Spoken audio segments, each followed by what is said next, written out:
What is going on, yo? On Warren Cars back again with another car buyer's guide. Here we are doing the Audi R8, but we're doing the Gen 1 with the V8. So the original specification the car came in. A lot of people overlook the Audi R8 V8 simply because of its engine. People say that, why get an R8 V8 when you can get an R8 V10? V10 is what most people think defines a supercar. The V8 is kind of stepping into the territory of sports car. So people are really like often the 4.2 is slept on because it just doesn't make that much power. It makes around 414 horsepower, and so you're not really beating the rest of the supercars with that kind of performance. However, the dynamics of the car actually make it is what makes it desirable, as well as the option to get a 6-speed gated manual. Also, the whole car, in terms of its look, it looks like a supercar. People say it's not a supercar, it's a sports car simply because of its engine. I say that the Audi R8 with a V8 is in fact a supercar. You can compare it to a supercar even from the earlier days, like early 2000s. You compare it to like a Ferrari 360, Ferrari F430.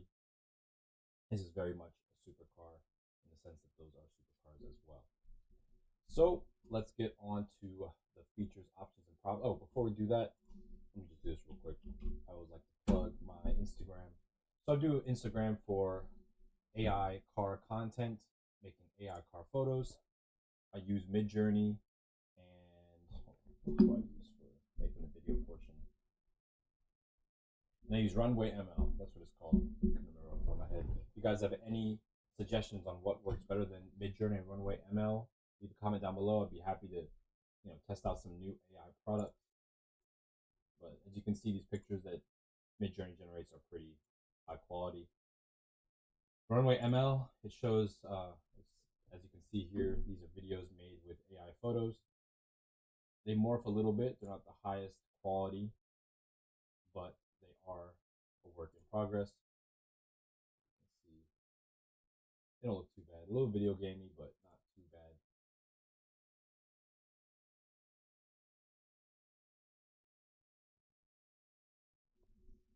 But yeah, that is my Instagram page for AI.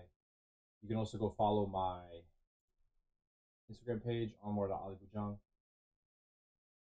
I will follow you back if you leave a comment down below or send me a DM saying that you follow me through the car YouTube page. So let's get on to the features, options, and problems. Oh, I didn't even put a picture on it. Forgot again. Which picture do we want? This one looks nice actually. Copy image. Go resize that.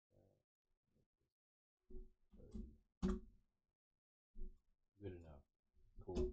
This is the Audi R8. We're gonna do the features. My mic was down here the whole time. Goodness gracious! I need to get ready for these shows. All right, sorry about that. Now the audio should be a little bit better. All right, cool. Check to see the video still going.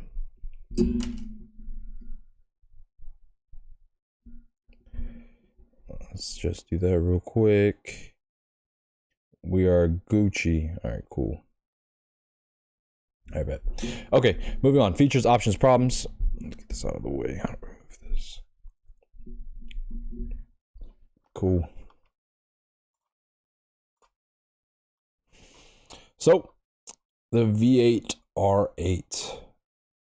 This car was made from 2008 to 2015. And they're split up into 3 sections.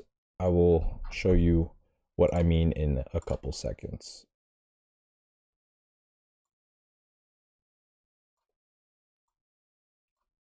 All right, 2008, 2015, mid-engine 4.2 liter V8, 414 horsepower at 7,800 RPM for the 2008 to 2010 models. It says 07, but it was technically a model year 08.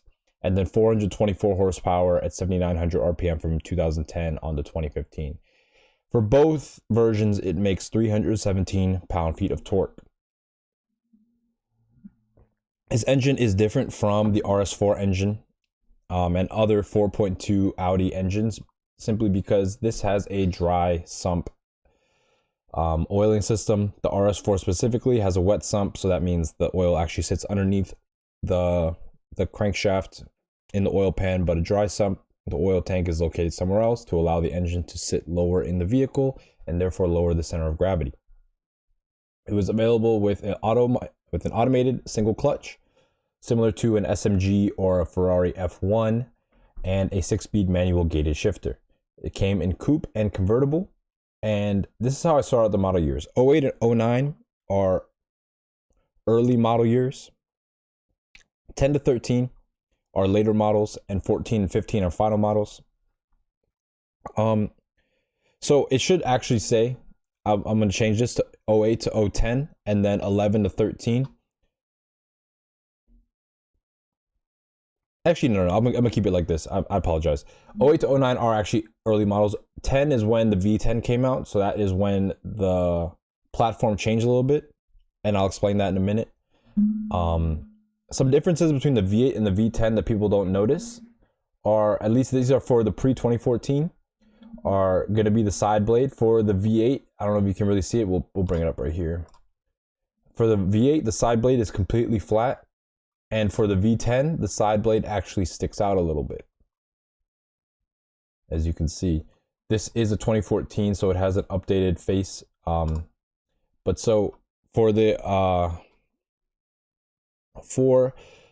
pre-2014 V8 models, they have on the front 3 strakes. So 1, 2, 3 on the front grills, 3 strakes, and on the rear they have 4 strakes. For the V8s, they have 3 strakes on the front and 2 strakes on the rear. And then for post 2014, both models, V8 and V10, both got 3 strakes front and rear. Also on the 2014, new headlights and taillights were available. As you can see, this model has the old style taillights. This one has the new one. And then in 2010, there was actually an update to the old style. If you can recall, this is the old style with these dots like this. The 2010s and up had the option to have a fuller LED strip on the bottom, and then the 2014 Plus had the full new style LED lights. So we're going to be looking at, I mean, all the years, obviously, 08 to 2015, but when you think about the differences, you should want to remember that the body changes twice instead of just once for a facelift because of the lights. So moving back to this, we're going to go to our options.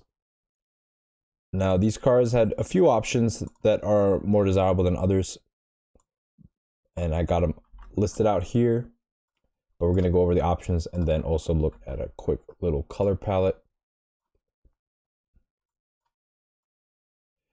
So these are the options I think you should get if you're looking at this car. The carbon interior trim.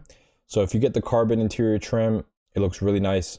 It has carbon going around the gauges, around the cluster, not the cluster itself, but around the cluster. It has carbon on the doors. You want to get the package. It has a name. It's called the Carbon Sigma package for the 2011 Plus. But for the rest of the cars, you want to get the carbon trim. Just get as much carbon fiber as possible. It's going to help with the resale. Always make sure with cars like these, carbon fiber is always a plus. You want to get these 19-inch double spoke wheels. These are actually the wheels you see in the picture. I like these wheels a lot. And you want to get extended leather. This means at the top of the door is a dash, the armrest, everything's going to be covered in leather. It's not going to be that cheap plastic leatherette material. For 2009 Plus, you had newer infotainment system plus an aux. So if you want the newer infotainment and an aux cord, I recommend getting a 2009 Plus. I really wouldn't recommend getting a 2008 simply because it is the first model year, and I never recommend getting the first model year of a car. 2010 Plus had the option for the newer DRLs, as I mentioned before. Instead of the spaced out white dots, the white dots were a little bit closer together, making for a more uniform line underneath the headlight. 2012 Plus also had the carbon ceramic brake option. You don't have to get these, but it is an option. Just be aware that when these get replaced, it's going to cost a ton of money. You can get a perforated leather wheel option and the titanium sport package. The titanium sport package for coupes comes with the black optic exterior package, meaning that the grille and all the trim pieces that are normally aluminum are going to be black. It comes with piano black interior inlays. This means the trim on the interior is actually going to be piano black. black Alcantara headliner, and exhaust tips in black, and a titanium finish to the wheels. Pretty cool package to have. It's different than the Carbon Sigma package, but it is. Where did that say? Yeah. I didn't even mention it. Sorry, 2011 plus exterior Carbon Sigma package. That is a really good option to have because it comes with exterior carbon and interior carbon. And then the biggest difference of them all comes in 2014 when the car was completely changed to a dual clutch transmission. It has new transmission, new front and rear lights, new wheels, new full leather package added, and then the diamond stitch leather option. These are all things that can be seen in the Gen 2 R8s. So if I were to be looking at a 2014, I would want to make sure that it has these cool options that are only available on the 2014 Plus. But let's go look at some of the color palette options because there are a ton that are available for the R8. Let's see. So starting off with the interior in 08, we have black with leather Alcantara, limestone gray with leather Alcantara, Luxor beige, and Tuscan brown. Just 4 simple colors. Then we had brilliant red, Daytona gray pearl, Ibis white, ice silver metallic, jet blue metallic, Mugello blue pearl effect, and phantom black pearl effect. For 2009, same interior colors, same exterior colors. For 2010, they added the red with fine Napa leather as an option for the interior. And then we can see here we have lava gray pearl effect / quartz gray, which is a gray color, and a Daytona gray pearl that was added as well. Oh no, the Daytona gray pearl was already there.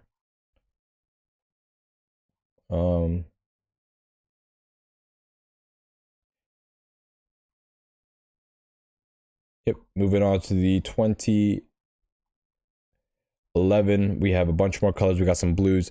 We have a Sepang blue. And then we have black with red stitching and black with Luxor beige stitching. So we had tons of different colors, but they mostly revolve around these, as you can see. An orange was added in 2012, which is pretty cool. We have black with crimson stitching, black with signal orange stitching, and black with titanium gray. These were added as well. Oh, it seems like these were the only 2 colors available for this year, 2012. 2013, wow, we have a whole bunch of different blacks and with different color stitching. You can read it yourself. Alcantara beige, diamond stitching, nougat, red stitching, and orange stitching. We have lunar silver with Alcantara red seat trim. Bunch of really cool colors. And then a bunch of exterior colors available as well. We have Panther black, which was antique brown, which were added for the 2014 model year. 2014 is where they started to ramp things up a lot. 2015, you can see how many colors they have now. They went from 4 packages to like 12. Bunch of different blacks added, some different grays as well. And then 2015, we have our final color. We got a yellow. There's a red metallic, Aura blue, camouflage green. Some cool colors were added for this is 2017. So ignore what I just said. We're stopping at 2015. Yep, so those are the colors. I know I loosely went over them, but you kind of get the idea. There are a lot of options for these in terms of color. But as you can see, they're probably going to be standardized to silver, black, red. Interiors are going to be black or gray. I mean, black or like beige, most of them. So moving on to the final part, the problems. This is going to be key component to this lecture today, simply because the problems are what drive people away from these cars, especially the early model years, and then the prices they cost to repair as well. So if the car has mag ride, you want to make sure that the mag ride is good. It's not a question of if, but when it breaks. So if you're not really feeling that repair cost on the mag ride, you might want to look into getting some coilovers installed. You also want to make sure that the sump plugs are not stripped. They require a very low torque spec, 10 Newton meters of torque to torque down these oil sump plugs, and there's 3 of them. So if you strip one, it could be a problem, and it is a really hard problem to fix because not only can't you drive the car, well, that is the problem. You can't drive the car if the oil pan bolt is stripped. So, or oil sump plug bolt is stripped. So you want to make sure that it is not leaking around those 3 areas. It also leaks around the coolant pump, where the coolant pump mounts.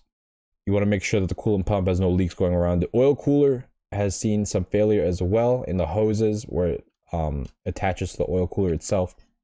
You want to make sure that the oil cooler is dry. Coolant reservoir leak. So there is a coolant reservoir that's located near the middle of the car. So it's at the front of the engine. I guess the back of the engine, but you're looking at it from the rear, so it is the front of the car. But the back of the engine, there is an oil or a coolant reservoir tank. Very common in European cars that this tank is 2 halves glued together, and so the glue doesn't last, obviously, over time. So there was a recall for this, and what the dealer does is that they wrap a strap around the tank to keep the halves from coming apart, but that doesn't solve the glue issue, so it still will leak. It just won't have catastrophic failure, such as the literally thing falling apart and all your coolant leaking at once. You also have frame issues on early models. So if you see an early model, meaning 08 to 09, that has any type of panel gap alignment issues, you want to make sure that the car drives straight and feels okay when you're driving it. The earlier model years had it had to do something with the front of the frame, around the front of the car, where the frame will crack. And if the frame cracks on this car, it is totaled. I've actually seen, not specifically early model years, but different model year R8s being totaled simply because of a front end accident that affected the hood latch. If you mess up the hood latch itself, that totals the car because that is part of the frame.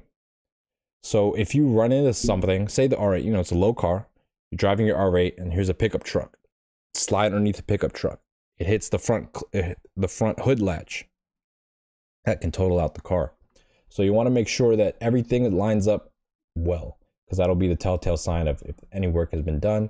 And if it doesn't line up well, you want to make sure that all the body panels are actually shut and closed, because sometimes they could not just be shut all the way. Radiator pipe cracks. So same thing with the coolant or the oil cooler. The radiator pipes where the pipe attaches. If you have a black pipe, so in the early model years, they fix this with the later model years. But in the early model years, if you have black coolant pipes, that means you have the older style and they're going to crack eventually. So you want to make sure that the cracks are taken care of. These aren't going to be it's not going to be leaking coolant, but it's going to be seeping it. And you just don't want this because it's just a problem waiting to happen. Another big issue with the V8s specifically, because they have direct injection, is carbon buildup. You want to make sure that you get these cars walnut blasted. You don't want to get like a cleaner put into the engine because it just takes all the grime and gunk and puts it into your cats. You want to make sure that you get a walnut blaster so it takes the dirt back out the same hole that it shot the walnuts in. What happens with direct injected cars is that, okay, so here's what happens.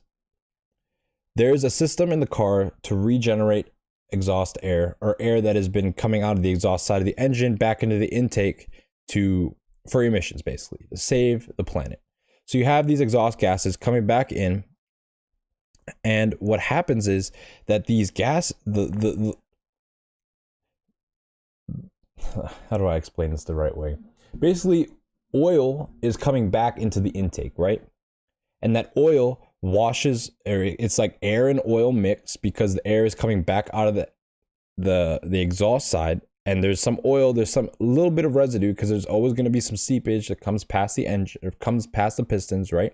It has to lubricate the piston, so there's going to be oil there that comes out the exhaust side. Usually it just is combusted in the chamber. It's a little bit of oil, it goes away. But if it comes back into the intake, it gets recirculated. And if you don't have an oil catch can, or if your car there's tons of blow by with the pistons and the oil, and you're having tons of oil getting recirculated, that oil coats the back of the valves, making them sticky, right? Also, part of the emission system is that it actually lets some exhaust back into the intake. So if that makes sense, so the valve actually opens for a little bit. There's some overlap where the valve for the intake is open while the exhaust valve is also open. And so some of the exhaust valves actually go back into the intake. What happens there is that dirty exhaust gas passes over the wet, oily surface. Basically, the exhaust gas coming up, the wet oil air mixture is coming down, coating the back of the valve. The exhaust gas comes up, sticks to that sticky valve, and it builds up. And after a while, it's going to mess with your airflow of the engine. You're going to have a less efficient engine. You're going to be getting less response, worse fuel economy. It's just overall bad for the car. You want to make sure that you get the carbon clean done. It's always going to be a problem on these cars. Every 40,000 miles, a carbon clean is required to keep these cars running, keep them running well. You want to make sure that AC system works. It's not just the compressor, y'all. When you get your AC system checked, you have to check the compressor, you have to check the evaporator, you have to check the condenser, you have to check the piping, you have to make sure that it all works. If your AC system doesn't work fully, it's not just, oh, I have low refrigerant. It could be a whole bunch of other issues, and AC systems are really expensive to fix, so you really want to make sure that's working. Ball joints in the suspension. Let's see how to explain this. So before pre-2010, before the V10 came out, the R8 V8 was its own platform with its own suspension. When the V10 came out, it had a revised version of the suspension, but obviously more tailored towards the V10 model.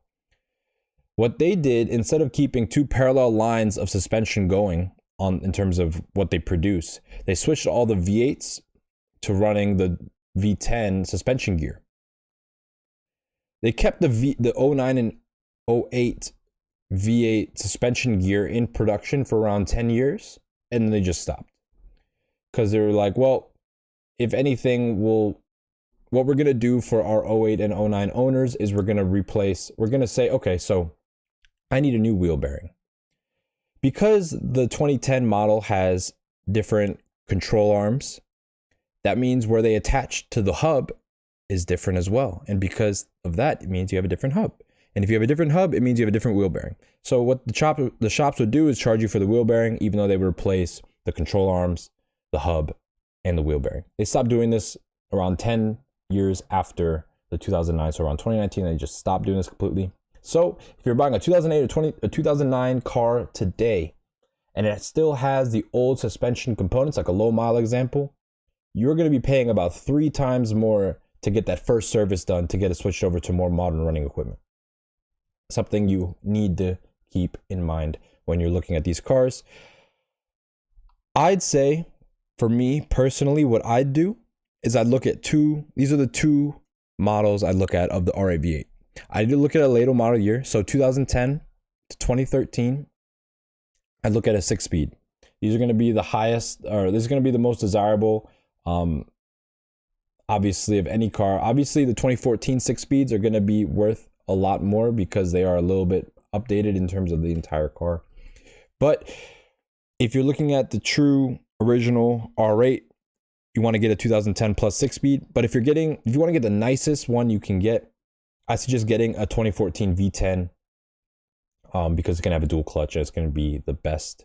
But sticking to V8s, because we're looking at V8s today, I'd say the optimal thing is to get a 2010 plus V8 or 2010 plus 6-speed manual. Simply because you're not going to be dealing with the problems of the 08 and 09, and you're not going to be paying 2014, 2015 prices. The automatic is a good transmission. Don't get me wrong. A lot of people don't like using automated single clutch transmissions simply because they don't operate how you think they are. Like initially, it doesn't really make sense to the person used to driving automatic, but they are fun to drive when at the limit and being pushed because the transmission does shift really fast. Moving on to the ads, let's get to it.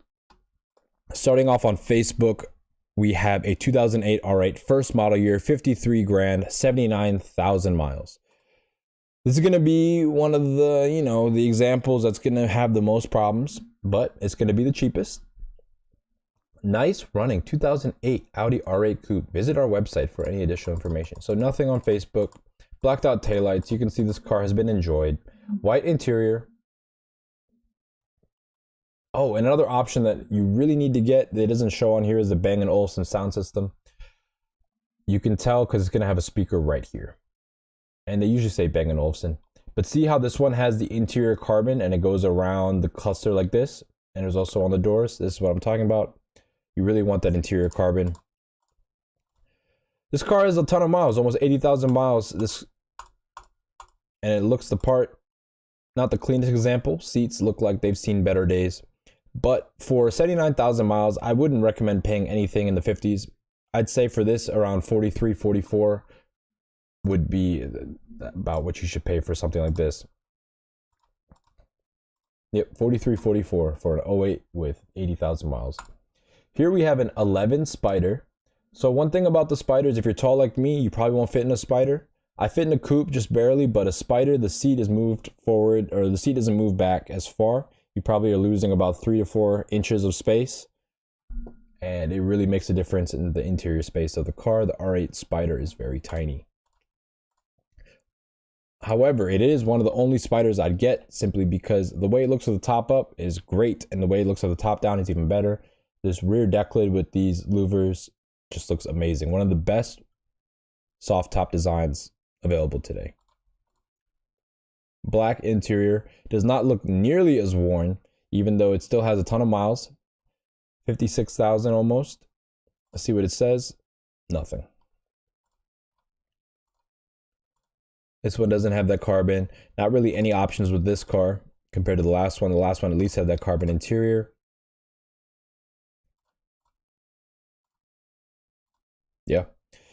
Not really a fan of this car specifically. It is a 2011 though, so it's going to be a little bit more reliable than the 08, 09 cars. But for 65, I don't think it's worth it. I'd say for this, being a 2011 car, I'd pay around 55, 56 for this. Especially because it has no options. Third one, we have a white example with a red and black interior. 2014. This is something that I'd recommend looking at simply because it is a 2014 and it is a fire spec. So as we can see here, let's see if we can see the speaker system in this car, just to give you. Yeah, I don't think this has Bang & Olufsen either. But it does have a really nice spec. It has the black blades. This red interior is nice, has a nice aftermarket wheel, also has the carbon going around the center. Red brake calipers, carbon engine pieces as well. Very nicely spec'd car for 75 grand. I mean, it's close. I would pay around 66 for this car, 67.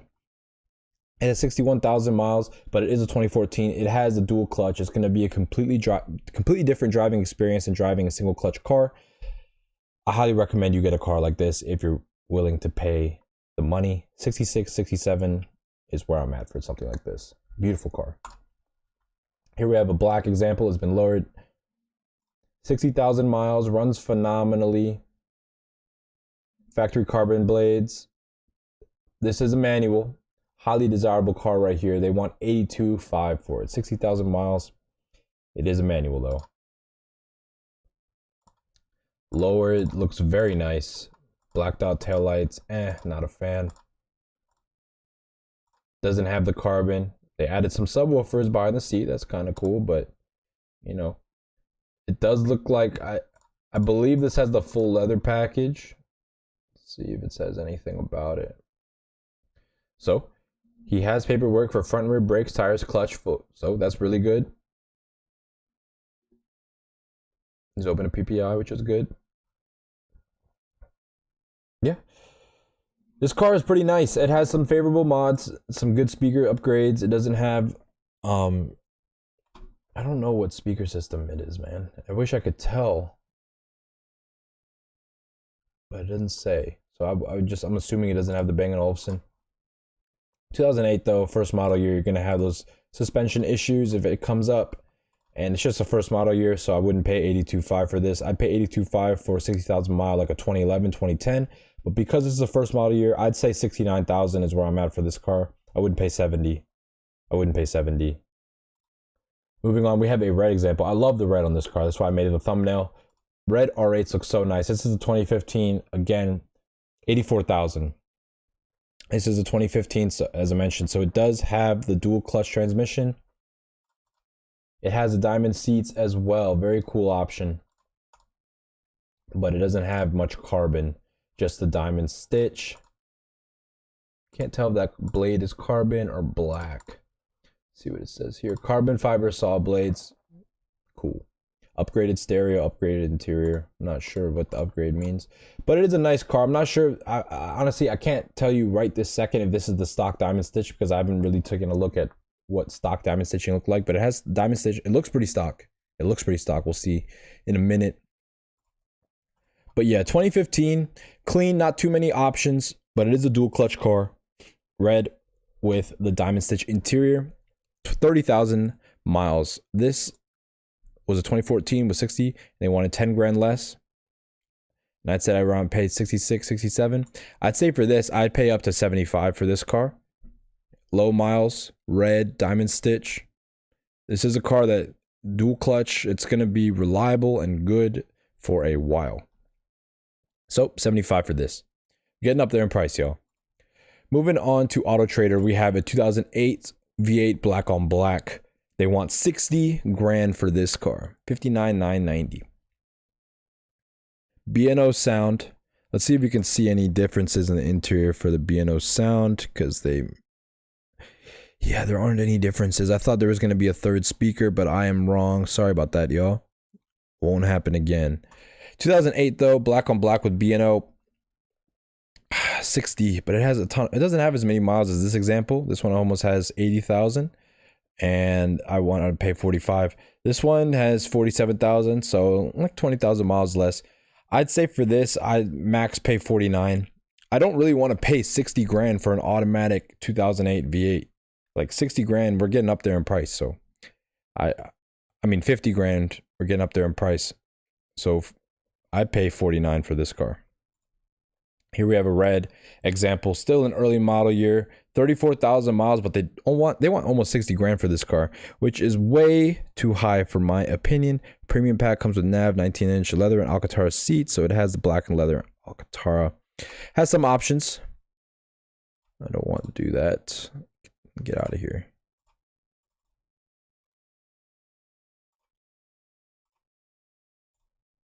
What is going on, man?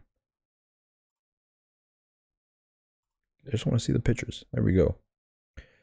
So it looks like carbon side blade, I think, or it might just be black. I'm not sure. It's hard to see in these pictures. Interior, we don't even have the carbon interior package. No carbon, no carbon. Unfortunately, it's just a red car. It's really all it has going for it, honestly. Yeah, definitely not worth 67,000. This is an 09 with 34,000 miles. I'd be willing to pay up to I'd be willing to pay up to 60, not 60. I'd be willing to pay up to 53, 54 for this car simply because it's red. But 63, I don't really want to go above that. 63. Here we have a 2014. 26,000 miles. Oh, I did it again. Come on, man.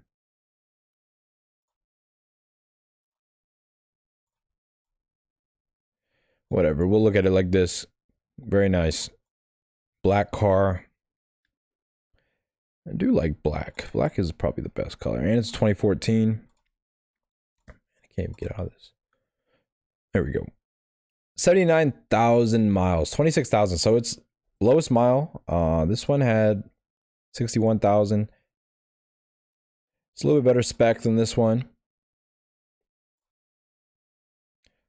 Let's see what the interior spec looks like. Alcantara and leather, so a little bit better than stock.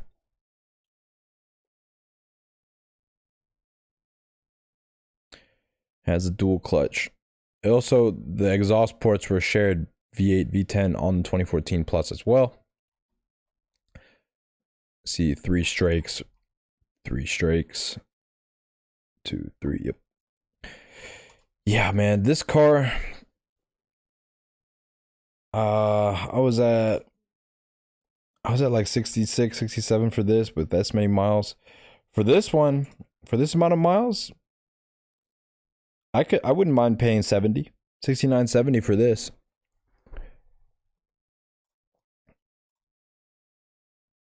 Yeah, 6970 I think would be a fair deal, because it has low miles and it is not that bad of a spec. You know, it's black with Alcantara. It has some options, but does it say anything about the sound? No. Nope. Moving on, we have a 2012, so it's going to be the later model year car, but not a dual clutch. White on black. Pretty standard spec, but we do have the carbon fiber, which is a big plus. Carbon fiber, this simple white on black car with carbon fiber. I wonder if it has the Bang & Olufsen. Low miles. Yeah, carbon Sigma interior inlays. Nothing about the sound system. Cool. 2012 though, for 80 grand, it has really low miles, so it does have that going for it. Really low miles, 14,000. For a V8 though, I wouldn't pay 70 grand for a 2012. I'd be around 67, 68 for a car like this. Even though it has low miles, I just couldn't pay 70. And then we have a 2015 R8 V8 with the full leather package. Let's see what else it has. Any other things?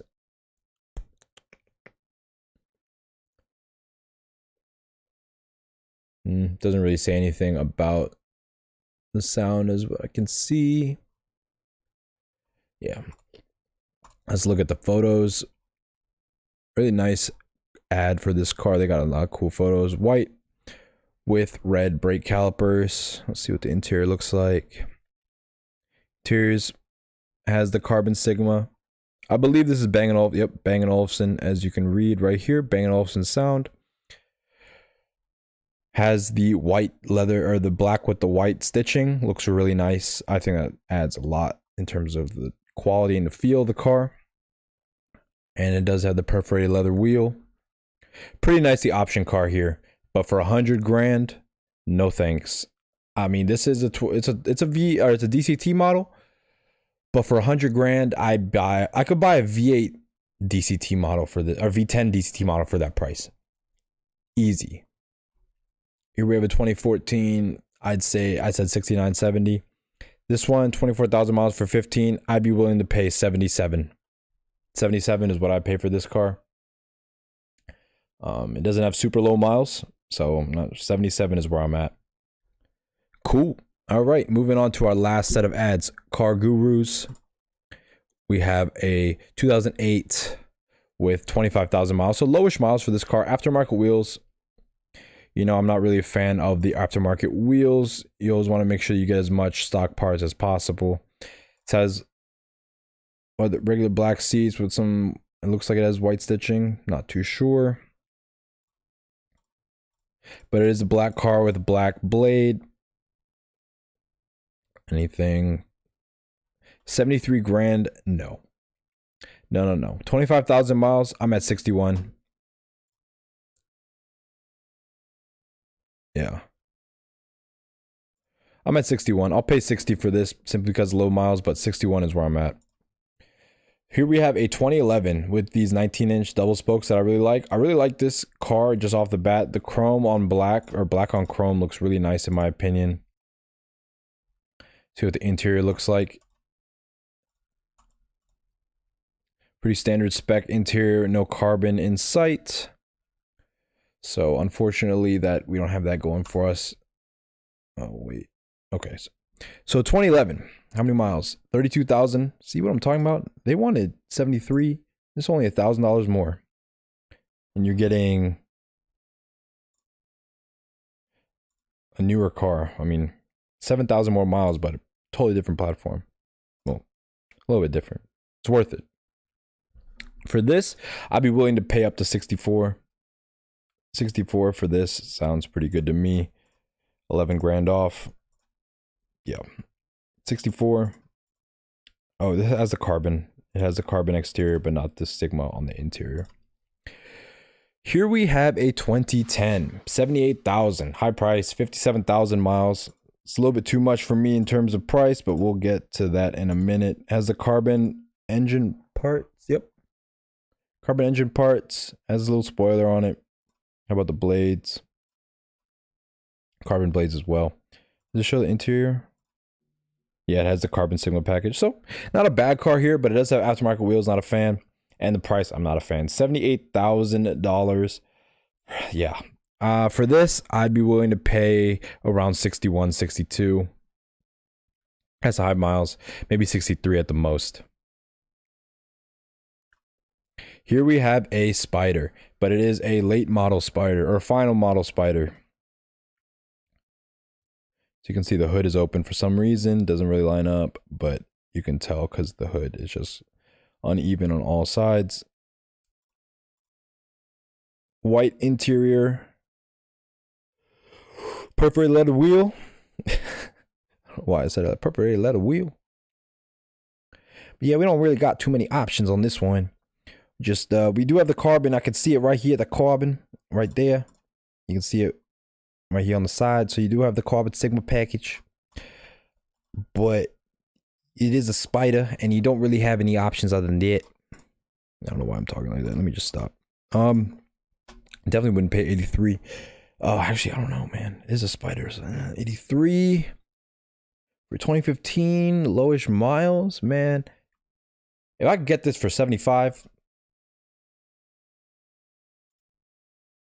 74, 73, 74 is what I want to be at 74. So I'd start off at 73.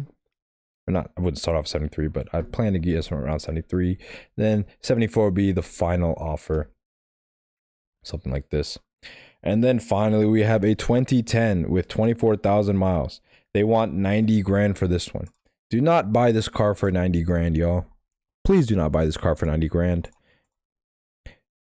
It is a 6-speed, so I'll give it that. And it is a 2010, so it's a little bit, it's technically a later model year.